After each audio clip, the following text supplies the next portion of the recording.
Hello दोस्त, आज है 6 तारीख और आरआरसी ग्रुप डी लेवल 1 के लिए कैंडिडेट का डिमांड है रेलवे मिनिस्ट्री वेटिंग लिस्ट दो। हालांकि वेटिंग लिस्ट पे रेलवे गंभीर नहीं है, मुझे दिख रहा है और सबको आपको भी दिख रहा होगा। एक एक मेगा ट्वीट करने के बाद 2 दिन एक भी सिंगल रिस्पॉन्स किसी डिवीज़न, किसी जोन, किसी मंत्रालय, किसी पीआईबी या किसी से नहीं आया। तो आप समझ सकते हैं वेटिंग लिस्ट पे इतना गंभीर नहीं है रेलवे। और टेक्निकली कहें तो इसको थोड़ा सा आपको इम्प्रूव करने की ज़रूरत है कि जब वो कोरिजेंडम आया था, अगर वहाँ वेटिंग लिस्ट की डिमांड आ जाती तो आपका कुछ हो सकता था, क्योंकि वहाँ कैंडिडेट बहुत थे। अब वो कैंडिडेट हैं जो पीटी पास है। सेलेक्टेड कैंडिडेट तो अपनी ज्वाइनिंग के इंतज़ार कर रहे हैं, म्यूचुअल ट्रांसफ़र का इंतज़ार कर रहे हैं। लेकिन जो कैंडिडेट वेटिंग में है, यानी कहें कि 1,04,000 वैकेंसी है, तो उसमें करीब करीब 70 से 80 हज़ार के आसपास वेटिंग वाला कैंडिडेट हैं, उन्हीं का मैक्सिमम डिमांड है। उसमें भी से बहुत से लोग ऐसे इंतज़ार में हैं कि मेरा सेकंड डीबी में हो जाएगा, थर्ड डीबी में हो जाएगा, और होना भी चाहिए, क्योंकि वेटिंग नहीं दे रहे हैं तो सेकंड थर्ड डीबी में देना ही पड़ेगा। ये तो सिंपल सी बात है, जितनी पोस्ट नोटिफाई है उसको भरना पड़ेगा। लेकिन एक चीज़ और समस्या है, यहाँ पे ध्यान दीजिएगा कि म्यूचुअल ट्रांसफ़र एक बहुत ज़्यादा लोगों का क्रेज बना हुआ है। कुछ लोग तो प्राइज मनी भी शेयर कर रहे हैं कि मुझे प्राइज मनी दूंगा, लेकिन म्यूचुअल ट्रांसफ़र रेलवे में इतना आसान नहीं है। आप जितना म्यूचुअल ट्रांसफ़र की आप कोशिश कर रहे हैं, उससे पहले रेलवे एक इसको अपॉर्चुनिटी मान रहा है कि 1.0 करोड़ 1.0 लाख लोगों को वैकेंसी अभी हम ले रहे हैं, उसमें से पहले का जो पेंडिंग केस है ट्रांसफ़र वाले, उसको क्यों नहीं यूज कर लिए। यानी आपको वो पोस्ट जगह पे दिया जाएगा जिसके अपने इंटर डिवीज़न या इंटर डिवीज़न में इधर उधर की करने की कोशिश है, उसी के हिसाब से पैनल होगा। और जो भी मैं बात करता हूँ पेपर कटिंग से नहीं, ऑफिशियल से बात करूँगा। तो दूसरी चीज़ें, किस जोन से किसको ट्रांसफ़र कितना मिलता है, कितना डिवीज़न में किस एरिया में वापस आ सकते हैं दोबारा या नहीं। तो देखिए, ट्रांसफ़र म्यूचुअल 2 लोग लेते हैं, एक तो घर से दूर है और दूसरा नौकरी से परेशान है। समझ सकते हैं, नौकरी में दिक्कत होगा, उनके मनपसंद जैसा काम नहीं होगा, बॉस सही नहीं है, या और कोई चीज़ें, इन्वायरमेंट वहाँ का पानी सूट नहीं कर रहा है, वगैरह वगैरह वगैरह। यानी जिसको घर से दूर है वो तो अगर ट्रांसफ़र ले लिए तो संतुष्ट कर लेते हैं कि मैं घर के नज़दीक आ गया। लेकिन नौकरी से परेशान है, वो एक जगह से दूसरे जगह जाते हैं, वहाँ कुछ कंडीशन हो सकता है कि उससे भी बेकार मिल जाए, तब उनके लिए फिर से कहते हैं कि मुझे वापस आना है। तो वापस आने का रास्ता हो जाता है बंद, फिर से नए म्यूचुअल ट्रांसफ़र की रास्ता खोजिए, अगर कोई मिलता है तो फिर जाइए। लेकिन कोई गारंटी नहीं है कि तीसरे जगह भी जाएंगे तो जॉब में आपको इतनी ईजी मिलेगा, क्योंकि जॉब अब कठिन होते जा रहा है, कंपटीशन बढ़ते जा रहा है, लोड बढ़ते जा रहा है, मैन पावर पे मैन का और कटिंग चलते जा रही है, वैकेंसी बढ़ नहीं रही है। तो आपको कहीं ट्रांसफ़र करने से ज़्यादा बेनिफिट ऐसे नहीं होता। लेकिन हाँ, अगर घर के पास आना चाहते हैं तब तो थोड़ा सा ऑप्शन है। लेकिन ये घर वाला कितने लोग को होगा, ये तो आपको सोचना ही पड़ेगा, जब रेलवे ने म्यूचुअल ट्रांसफ़र के बारे में बहुत सारी चीज़ें अपने आप तैयारी कर रखा है। और ऑफिशियली बात करेंगे, बिना ऑफिशियल की नहीं बात करेंगे।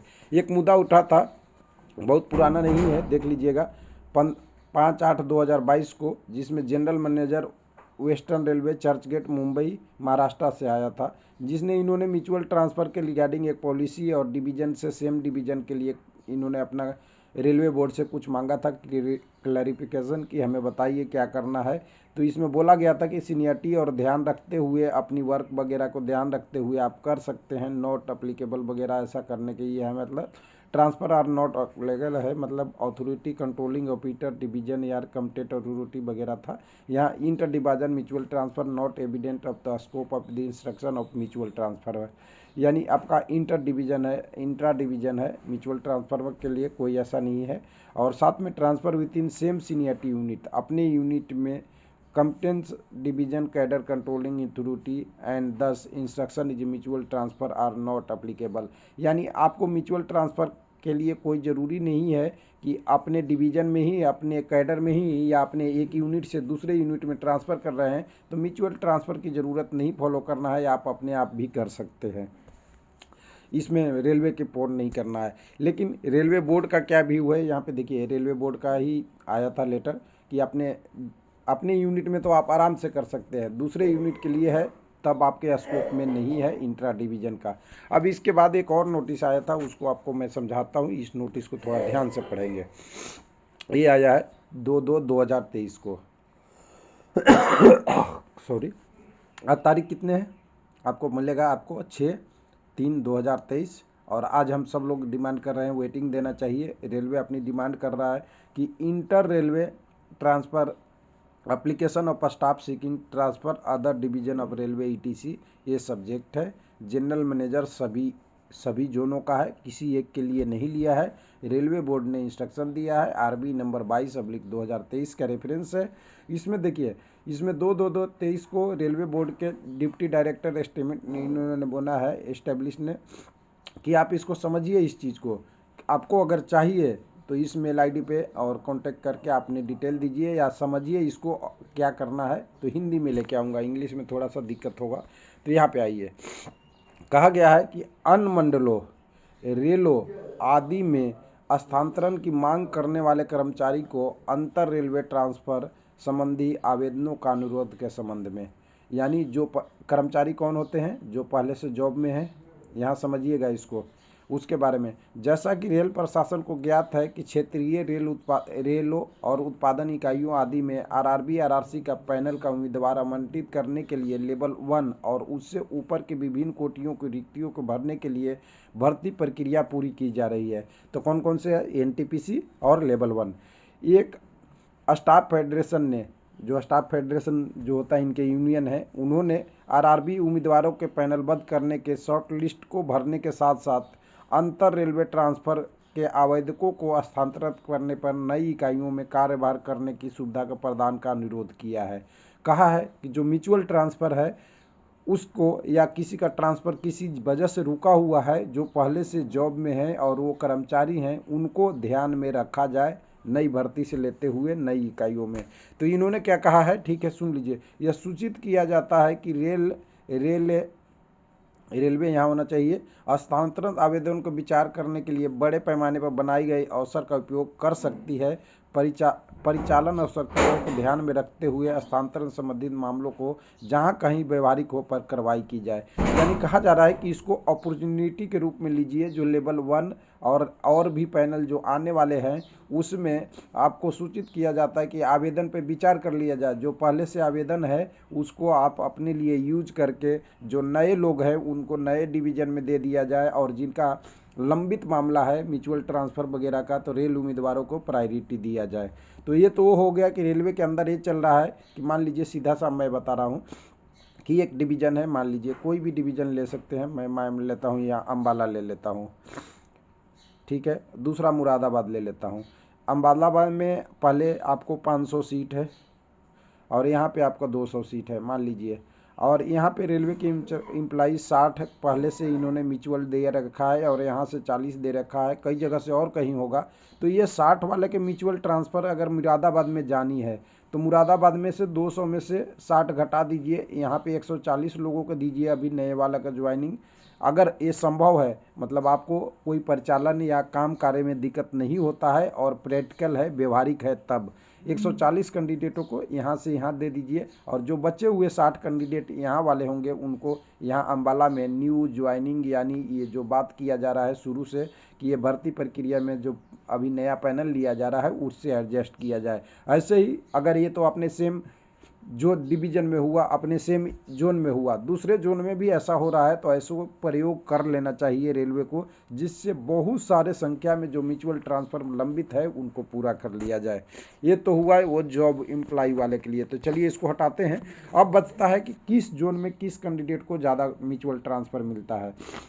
देखिए, म्यूचुअल ट्रांसफ़र हमने शुरू में बात किया कि घर या ड्यूटी से परेशान, घर वाले जो होते हैं नज़दीक वाले, वो ज़्यादा तक एक जोन से दूसरे जोन में जाते हैं, और जो ड्यूटी से परेशान होते हैं अपने डिवीज़न में ही ज़्यादा कोशिश करते हैं म्यूचुअल लेने के लिए, क्योंकि उनको अगर लगता है कि मैं यहाँ पर घर पे भी हूँ तभी ठीक नहीं हूँ और थोड़ा बहुत इधर उधर चेंज होनी चाहिए, और रेलवे में होता ही रहता है। अब दूसरे जोन से ट्रांसफ़र लेने के लिए सबसे पहले आपको देखना पड़ेगा जो फॉर्म भरने का पॉसिबिलिटी। मान लीजिए बंगलौर है, एक एग्जांपल ले लेता हूँ। बंगलौर में कितने लोग होंगे जो बंगलौर एरिया के लोग फॉर्म भरे होंगे, वो ट्रांसफ़र लेंगे? कहीं नहीं लेंगे। जो नॉर्थ से भरे होंगे वो लेंगे। तो सिंपल सी बात है, नॉर्थ में सबसे ज़्यादा जो लोग कहीं अगर भरता है फॉर्म में आज के डेट में, दो जगह बता देता हूँ, एक है बिहार और दूसरा है राजस्थान। राजस्थान के लोग भी अभी हर जोन में आपको लगभग भरते हुए मिल जाएंगे और बिहार के मिल जाएंगे। तो देखिए, आपको बिहार आना है तो रास्ता मुश्किल है, आपको राजस्थान आना है तो आपका रास्ता मुश्किल है। हाँ, राजस्थान से आपको किसी एरिया में जाना है और बिहार से किसी एरिया में आपको जाना है तो आपको म्यूचुअल ट्रांसफ़र हो जाएगा। यानी आपने पटना में जॉब निकाल लिया और चाह रहे हैं कि मैं म्यूचुअल ट्रांसफ़र ले लूँ न्यू दिल्ली से, तो आपको मिल जाएगा, कोई ना कोई कैंडिडेट आराम से मिल जाएगा। उसी तरह अगर कोई और चेन्नई में भर दिए हैं आपने और पटना वाला जो कैंडिडेट है वो चेन्नई का है तो मिल जाएगा, लेकिन चेन्नई वाला पटना भरेगा ही नहीं, तो सबसे बड़ी बात है कि म्यूचुअल मिलेगा ही कहाँ आपको। तो सबसे बड़ी समस्या है म्यूचुअल की। आप देखिए कि सबसे बड़ा कैंडिडेट जो होता है जिस डायरेक्शन में मूव करता है उस डायरेक्शन में बैक आना मुश्किल है। बस एक लाइन में बोलूं, जहां से लोग दूसरे जगह भरे हैं वहां आना मुश्किल होता है, और मिलता भी है तो बहुत कठिन से मिलता है। लेकिन जहां से अगर बीच बिल्कुल सेंट्रल में है, जैसे मान लीजिए कि आप ये इसमें है, आपको एक बता दूं कि SWR में है, SWR के आपको हैं और आप चाहते हैं कि सेंट्रल रेलवे में आ जाए, तो ये मुंबई ये आराम से इसमें कोई ना कोई कैंडिडेट ऐसा मिलते रहेगा कि इधर उधर ट्रांसफ़र हो सकता है। हालांकि रेलवे में म्यूचुअल ट्रांसफ़र में सालों लग जाते हैं, एप्लीकेशन पूरा होने के बाद भी बहुत दिन रुके रहते हैं। अगर आपने ER में भर रखा है और ACR आना चाहते हैं तो ये सारा चीज़ें की पॉसिबल होता है, कुछ ना कुछ लोग मिलते रहते हैं बीच बीच में, क्योंकि बाउंड्री लाइन है ये। उसी तरह अगर आपने साउथर्न रेलवे में भरा है और आप चाहते हैं साउदर्न रेलवे से ACR आने के लिए, तो यहाँ कभी कभी चांस मिलते रहता है। उसी तरह आपने नॉर्दर्न रेलवे में भरा है और NWR में जाना चाहते हैं तो यहाँ मिल जाएगा।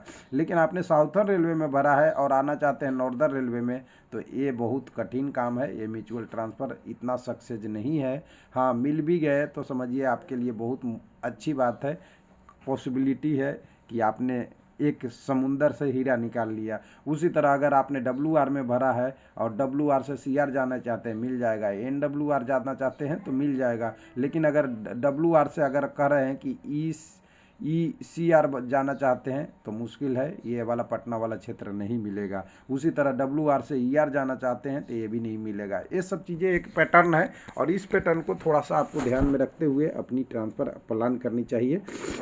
हालांकि मैं एक सजेशन भी देना चाहूँगा कि म्यूचुअल ट्रांसफ़र में ज़्यादा एनर्जी वेस्ट करने से अच्छा है अच्छे से तैयारी करते रहिए, मेहनत करते रहिए। अभी भी जॉब आपका जो अभी कंपटीशन लेवल पहुँचा है उसको गिरने नहीं दीजिए, हायर लेवल की जॉब की तैयारी कीजिए। आपका म्यूचुअल ट्रांसफ़र बाय डिफ़ॉल्ट हो जाएगा अच्छे जगह पे। थैंक यू, धन्यवाद।